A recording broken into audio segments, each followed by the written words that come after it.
The best cheesecake recipe has a silky interior, a crunchy, buttery graham cracker crust, but why are people so intimidated by cheesecakes? Look at this little guy, he's so cute. You guys tell me that your most common problems with making cheesecakes is cracking, not knowing when the cheesecake is done, and being freaked out by water baths. I get it. But don't worry, I'm gonna tell you guys how to solve all of these problems, and by the end of this video, you're gonna be best friends with your cheesecake. Sup, dude? You wanna hang out? All right, so to make a cheesecake, you're gonna need a springform pan. This is a handy dandy little pan.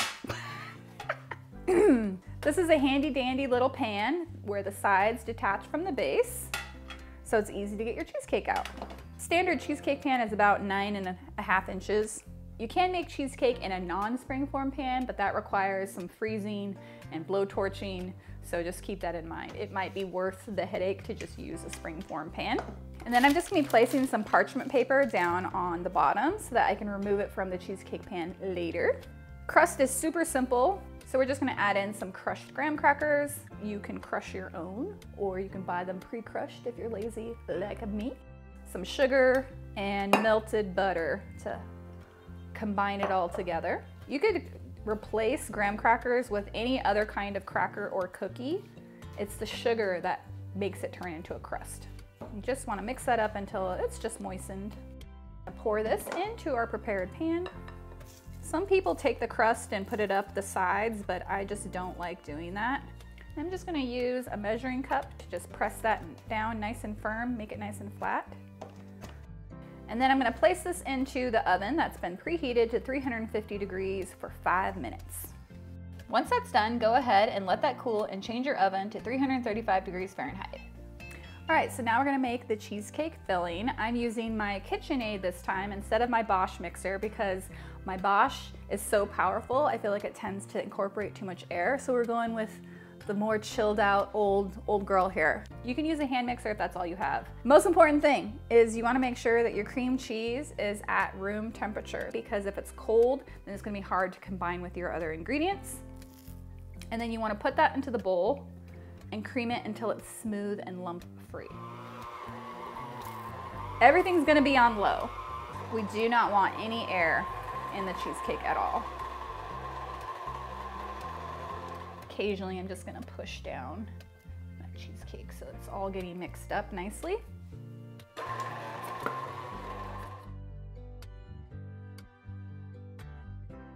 I'm gonna go ahead and start sprinkling in the sugar while mixing on low. Just scrape the bowl as needed. So the reason why we want to cream the cream cheese until it's smooth before we start adding in our eggs is because if there's any lumps of cream cheese left in there, they are not going to get mixed out when we start adding in other ingredients. So you have to cream until it's smooth first and then add in your eggs. I'm just gonna scrape that cream cheese that's kind of around the edges. I can still see there's a couple little lumps in there.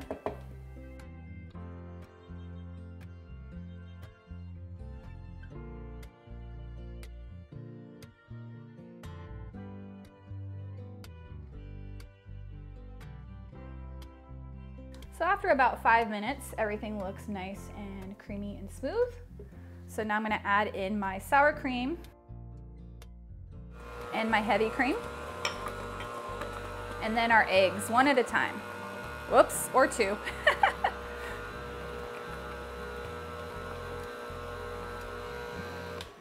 Just gonna scrape the bowl.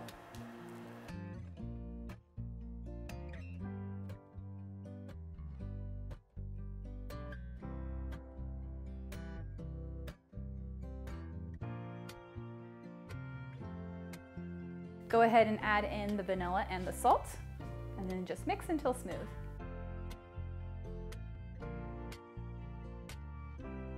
All right, that's done. Pour all that in there, smooth it out. As you can see, this is gonna be a very tall and decadent cheesecake. All right, so we're gonna wrap our little cheesecake baby in 2 layers of aluminum foil, and I just kind of tuck the edges down just so they're not in the way. And then we're gonna place that into a half sheet cake pan if you have one, or a really big cookie sheet. And then we're just gonna pour some water in there until it fills the pan about 3/4 of the way up. So the water bath basically keeps the outside of the cheesecake from getting hotter than the center, and that keeps everything nice and level. So you don't have the edges puff up really high while the center stays low. So you don't have any cracks and you don't have any browning. So now we're gonna bake this at 335 degrees for 1 hour. Make sure you leave the oven closed for 60 minutes before you test your cheesecake, or you could risk it collapsing. And then we're going to turn the oven off, crack the oven door, and let it cool down for an hour. And this is just gonna help prevent cracks as well. If you don't wanna do a water bath and it just freaks you out, you can just put a pan of water at the bottom of the oven, move the other rack in the oven on top of the pan of water, and then place your cheesecake on top of the water so it's not in the water. And this steam is still gonna help the cheesecake not to crack, but the top might brown a little bit. You know your cheesecake is done when the edges are set and the center has just a little bit of a wobble. It shouldn't look liquidy, just a little bit of a jiggle. If you're really nervous about the center of your cheesecake being finished, you can use a thermometer to check the temperature. It should be about 150 degrees. That will leave a tiny little hole, but nobody's really gonna notice. Is it 100% necessary to do a water bath with your cheesecake? The answer is kind of. It depends on what really bothers you. This cheesecake here was not submerged in water. It was just placed above the pan of water, so it still had steam, so it doesn't have any cracks, but you can see there's some browning on top. Does this bother me? Yes, because I'm a baker and I want my cheesecake to look really pretty. But if you're just making this at home and you're freaked out about doing a water bath, you don't have to do that. This guy over here, submerged halfway in the water, same baking time, same everything else, but look, it's totally flat, no browning on top whatsoever. This is my precious. So it's up to you if you want to do a water bath or not. Now you know what the options are. So all you have to remember to avoid cracks in your cheesecake is just don't mix in too much air into your batter, keep your temperature of your oven nice and low, and use a water bath.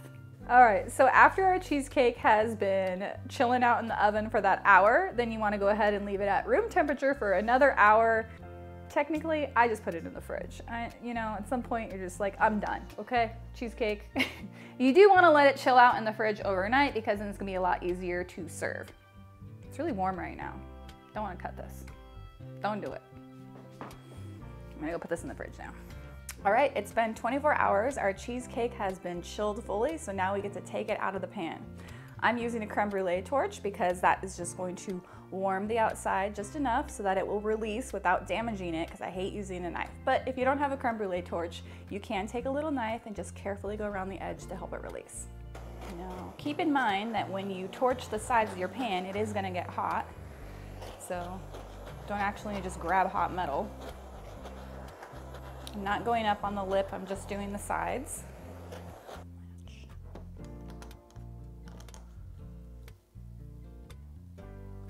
Oh, it's like I know what I'm doing. Right, this side. There we go. Ta-da! Beautiful. I'm just going to take my knife here, separate any of the cheesecake crust that has glued itself to the bottom so that I can get that parchment paper out. If you forgot to use parchment paper, then before you take the cheesecake out of the pan, you can wrap it in a layer of tinfoil and put that in some boiling hot water, just about an inch or so, for about 1 or 2 minutes, just until the crust starts to get kind of like a shine to it, and then it will lift right out of the pan. I'm just trying to get my little scooper underneath that parchment paper. There we go. You could also serve this just right on the cheesecake platter. You don't have to do this, but if you're making a cheesecake for like a special event, sometimes they want you to transfer the cheesecake to a special platter. So now that our cheesecake is on its platter and it's been chilling, you can go ahead and serve this, or you can put it back in the refrigerator and it's good there for 5 to 7 days. I like to keep mine wrapped in plastic wrap just to keep the top from drying out. So now I'm gonna pipe some stabilized whipped cream on top of my cheesecake. I'm using Dr. Oetker, I think that's how you pronounce it, whipped cream stabilizer. You can get this on Amazon. It's really inexpensive and works really good for stabilizing whipped cream so it doesn't melt in the refrigerator. It says good for like 5 days, so it's really nice. Or you can check out my blog post on 5 other ways to stabilize whipped cream. Just like a star tip, looks nice. And because this is a plain cheesecake, it's just begging for some toppings. So you can put some cherry filling on there, caramel sauce, chocolate ganache, fruit purees, pretty much anything your heart desires. Me and my best friend. That is so good. The thing about this cheesecake is it's so incredibly creamy. At first, you might think, oh, this is underdone because it's just like so silky, but it's perfect. It's just amazing. If you want to see more videos like this one, don't forget to check out the other videos on my channel, and I'll see you guys next week.